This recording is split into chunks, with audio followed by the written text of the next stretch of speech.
دیکھیں میں سمجھتا ہوں کہ وہ تو جو ہم احتجاج کر رہے تھے وہ ہم اپنے ملک کے اندر ڈومیسٹک آڈینس کو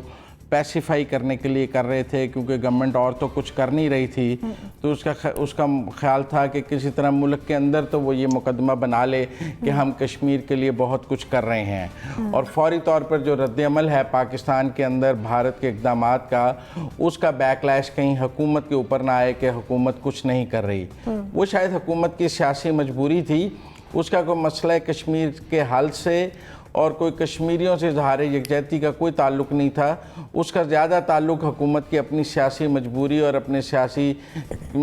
جو تھا نیریٹو کے ساتھ تھا کہ انہوں نے یہ کہنا تھا کہ جی ہم بہت کچھ کر رہے تھے، ہم وہ جیسے نہیں کہتے ایک درخت سے دوسرے درخت پہ جا رہے تھے، لیکن دیکھیں بزی تو بہت تھے۔ لیکن اصولی طور پہ مجھے تو نہیں نظر آیا کہ کوئی انٹرنیشنل حمایت حکومت حاصل کر سکی ہو، کوئی اس نے ایسے کوئی وفد بھیجے ہوں دنیا میں بات کرنے کے لیے، کوئی دوست ممالک کی حمایت حاصل کر سکی ہو، بلکہ میں سمجھتا ہوں کہ موجودہ حکومت کی کشمیر کے حوالے سے فارن پالیسی بہت ناکام رہی ہے، اور جتنی عالمی تنہائی کا شکار ہم کشمیر کے ایشو پر موجودہ حکومت کے دور میں ہوئے ہیں، ایسا پہلے کبھی نہیں ہوا۔ ہم اپنے دوستوں کی حمایت بھی کشمیر پر کھو گئے، اور وہ دوست جو جنہوں اس OIC میں جہاں کشمیر پر گروپ تھا، جہاں سب کچھ تھا، ہم نے دیکھا بھارت کو اس میں انوائٹ کیا گیا، اور پھر ہم نے دیکھا کہ ایسی بھی سٹیج آ گئی کہ ہم سوچنے لگ گئے کہ ہمیں OIC میں جانا ہے یا نہیں جانا، وہاں کانٹیکٹ گروپ کا اجلاس ہوگا کہ نہیں ہوگا۔ تو لہذا جہاں تک حکومت کی خارجہ پالیسی کا تعلق ہے وہ تو بالکل مجھے کوئی اتنی اچھی نظر نہیں آئی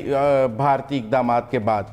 اب دوسری بات، ہم صاف کہتے ہیں کہ ہم نے جنگ تو کرنی نہیں ہے، اور بھارت کے ساتھ جنگ کے ذریعے تو کوئی مسائل حل نہیں ہو سکتے، کیونکہ دونوں ملکوں کے پاس ایٹم بم ہے، لہذا ایٹم بم جو ہے اس نے جنگ کا راستہ روک دیا ہے۔ تو اب جب جنگ بھی نہیں کرنی ہے اور مذاکرہ جو خارجہ پالیسی سے بھی ہم کچھ نہیں حاصل کر سکتے، تو پھر جمعے کے احتجاج ہی باقی رہ جاتے ہیں، اس کے علاوہ تو کوئی آپشن اس حکومت کے سامنے مجھے ورکیبل تو نظر نہیں آتا ہے۔ اب بات یہ ہے کہ یہ جو بیک چینل ڈپلومیسی ہے، ہمارے وزیر خارجہ کو اس کا کچھ علم نہیں تھا، وہ UAE میں کہہ رہے تھے کہ ایسا کچھ ہو ہی نہیں رہا ہے، پھر وہ ترکی پہنچے تو انہوں نے کہا نہیں کچھ ہو رہا ہے، مطلب وہ ان کو مجھے ایسا لگا کہ پاکستان اور بھارت کے جو بیک چینل ڈپلومیسی کی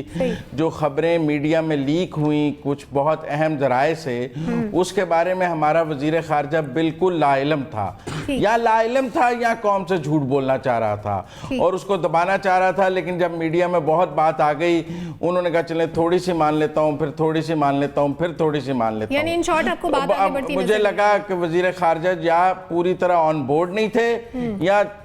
سچ بولنے کے لیے تیار نہیں تھے بیک چینل ڈپلومیسی پہ۔ اب بھی میں یہ سمجھتا ہوں کہ بھارت جو خبریں آئی ہیں، جو ڈیٹیلز آ رہی ہیں، اس میں تو یہ ہے کہ بھارت نے مذاکرات تو شروع کیے ہیں، لیکن بھارت نے یہ کہا ہے کہ صرف کشمیر پر بات نہیں ہوگی، سب معاملات پر بات ہوگی، اور بھارت ہمیشہ یہ کہتے ہیں، اور جب سب معاملات پر بات ہوتی ہے تو باقی سب معاملات پر بات ہو جاتی ہے